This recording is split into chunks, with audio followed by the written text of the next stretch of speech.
슬기로운 라디오 생활 2부 문 열었습니다. 이번 시간은 슬기로운 생활을 위한 생활백서 시간인데요. 매일 먹는 식품, 건강을 찾아주는 약품, 제대로 먹고 올바르게 사용하는 방법 알아보겠습니다. 최근에 다이어트나 당뇨 때문에 칼로리가 낮은 음료 찾는 분들 많으시죠? 제품 겉면에 보면 0kcal, 그러니까 칼로리가 제로다 이렇게 적힌 음료들도 참 많습니다. 오늘은 제로 칼로리 음료들 정말로 칼로리가 0인지 알아보도록 하겠습니다. 박희라 연구관 함께합니다. 안녕하십니까? 네, 안녕하세요. 네, 저 요즘에 이른바 이제 로우푸드라고도 부르는데 제로 그 음료들, 식품들 참 많이 나오고 있는 것 같습니다. 진짜 제로인가요? 네. 오, 유통되고 있는 제로콜라 등 칼로리가 제로로 표시된 음료에는 예. 설탕 대신에 단맛을 내는 대체 감미료를 사용하고 있는데요. 대체 감미료 중에서 스테비아나 스크랄로스, 사카린 등의 일부 감미료는 열량이 제로가 맞습니다.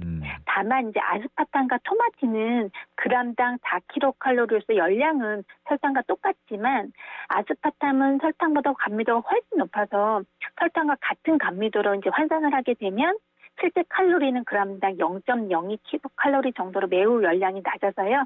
저칼로리 식품에 많이 사용될 수도 있습니다. 달면 칼로리가 높다. 이게 일반적으로 생각하는 건데 네. 그런 거를 이제 감미료를 통해서 대체 감미료를 통해서 해결을 하고 있는 모습입니다. 이런 감미료들은 어떤 것들이 있나요? 네, 설탕 대신 사용 가능한 감미료는 현재 22종이 있는데요. 네. 설탕보다 감미도가 높은 감미료로는 사카린, 레오탐, 스크랄로스, 아스파탐, 스테비아, 토마틴, 글리실리진 등이 있고요. 설탕보다 감미도가 낮은 감미료는 당 알코올류가 있는데 대표적인 당 알코올류로는 만니톨, 말티톨, 솔비톨, 에리스리톨, 자일리톨 등이 있습니다.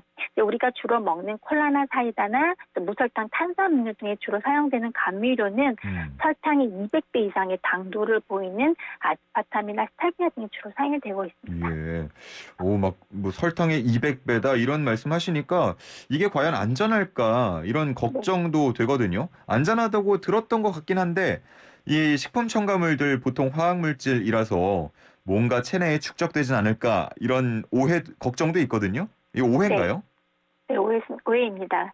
사실 식품 첨가물뿐만 아니라 우리가 먹고 먹든 있는 식품들은 자연식품이라고 하더라도 다 화학물질로 구성이 되어 있다고 보시면 되는데요. 예. 그래서 화학물질 그 자체가 나쁘다고 생각하시면 안 되고요. 또 식품 첨가물은 체내에 축적되지도 않고 또 간에서 대부분 대사되어 소변으로 배설이 되고요. 만약 이런 축적되는 물질이라고 하면 식품 첨가물 허용되지도 않습니다. 또한 연구 결과에 따르면 식품 첨가물과 아토피와도 상관이 있다고 하는 게 있었는데 전혀 상관없는 것으로 알려져 있고요. 또 감미료를 포함한 식품 첨가물은 국제기구인 국제식품첨가물 전문가위원회에서 전문가들이 매일 평생 동안 먹어도 안전한 양인 일일 섭취 허용량, 즉 ADI를 산출을 해서 이 ADI보다 훨씬 적은 양을 식품에 사용할 수 있도록 정하고 있기 때문에 가공식품 사용되는 이런 첨가물은 안심하고 드셔도 됩니다. 허용이 되는 것들은 안심하고 먹어도 좋다라는 건데 대체 감미료를 사용하면 좋은 점은 그러면 어떤 게 있겠습니까? 네, 현재 식품에 사용되는 일부 대체 감미료는 칼로리가 없거나 적어서 설탕과 동일한 양을 먹더라도 살이 찌지 않기 때문에 다이어트를 하는 사람이나 당 섭취를 제한해야 하는 당뇨병 환자들에게는 도움이 될 수 있습니다. 그렇군요. 우리 0218님께서 앞서서 말씀해 주신 내용 들으면서 사카린이요? 어머니가 감자와 옥수수 찔 때마다 넣던 마법의 가루였는데 혹시나 몸에 해롭진 않나요? 이렇게 말씀도 해주고 계세요. 네네.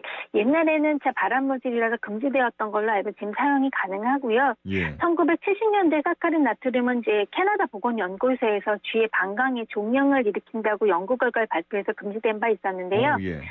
1995년도에 유럽 식품안전청 앱사에서 재평가한 결과 캐나다의 실험은 오류였고 사카린 나트륨은 인체에 암을 유발하지 않는다고 발표를 했습니다. 그 이후에 또 1998년도 국제암연구소 IARC에서도 인체에 발암성이 없는 물질로 재분류하면서 현재 우리나라를 비롯한 100여 개국 이상에서 감미료를 다시 사용을 하고 있습니다. 한 20-30년 만에 실험 결과가 다시 바로 잡혔네요. 네. 자, 그럼 마지막으로 식품 첨가물 들어있는 식품 섭취할 때 주의해야 할 점들이 있을까요? 네, 식품 첨가물을 섭취하는 사람의 건강 상태에 따라 이로운 점도 있고요. 해로운 점도 있을 수 있습니다. 예를 들면 자일리톨이나 솔비탄 등과 같은 감미료는 대부분 체내에서 소화 흡수되지 않고 열량이 낮아서 당뇨병 환자들 식단 조절엔 도움이 줄 수 있지만 아스파탐은 소화될 때 페닐알라닌이라고 하는 아미노산으로 분해가 되는데요. 이를 소화시키지 못하는 페닐케톤 요충 환자들에게는 부작용을 일으킬 수 있기 때문에 조심하셔야 하고요. 또 식품 표백제로 사용되는 아황산 같은 경우에도 천식을 앓고 있는 환자나 아황산에 알레르기가 있는 분들은 섭취할 경우에 호흡 곤란이나 알레르기 등의 이상 반응이 일어날 수 있기 때문에 제품을 구매하실 때는 제품에 표시된 표시사항을 꼭 확인하시기 바랍니다. 네, 알겠습니다. 오늘 말씀 여기까지 듣겠습니다. 감사합니다. 네, 감사합니다. 네, 지금까지 식약처 박희라 연구관과 함께했고요. 조금 전에 속보가 들어왔네요. 그동안 여야가 좀처럼 합의를 하지 못하고 있었던 1주택자의 종부세 완화법에 대해서 오늘부터 이제 시작된 정기국회에서 처리하기로 합의를 했다라는 속보가 전해졌습니다. 11시 기재위 전체 회의에서 결정하는 걸로 얘기가 전해지고 있는데 지금 11시 6분 지나고 있으니까요. 또 조금 뒤면은 관련된 조금 더 자세한 소식들 들어올 것 같습니다. 뭐 종부세 부과하는 기준선 얼마로 할지, 공정 시장가액 비율을 어느 정도로 할지 이런 부분을 두고서 계속 줄다리기가 있었는데 자, 관련된 소식 들어오는 대로 저희가 이어지는 뉴스에서 전해드리도록 하겠습니다. 저희는 이제 알돈노로 넘어갑니다.